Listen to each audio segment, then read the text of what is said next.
kebakaran pipe gas. Daripada pagi tadi, ni dah pukul apa jam? Oh, 9.55. 9.55 dah. Daripada pagi, awal pagi tadi orang buat live ni. Ni pun dah ramai balik lah, tak tahan, panas. Seberang sungai pun panas. Ada orang dah menyorok dekat tepi sungai tadi. Dah balik kot.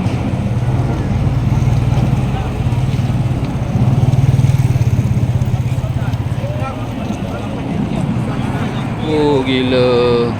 Api dia daripada tadi macam ni tak habis-habis. Oi, masalah lah. Kesian orang yang dekat-dekat situ, semua panas gila. Api panas tu sampai sini, seberang sungai ni.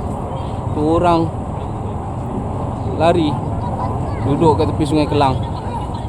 Dia duduk tepi Sungai Kelang, panas gila. Kat rumah dia orang tak boleh. Ni lari. Apa nama ni saya tak tahulah berapa banyak mati. Tak tahu berapa banyak mati. Ramai tu. Duduk tepi sungai. Jalan dekat highway semua tak boleh nak keluar. Kalau tengok ada orang dekat sungai tu, semua lari dekat sungai. Api kuat oi, api kampung.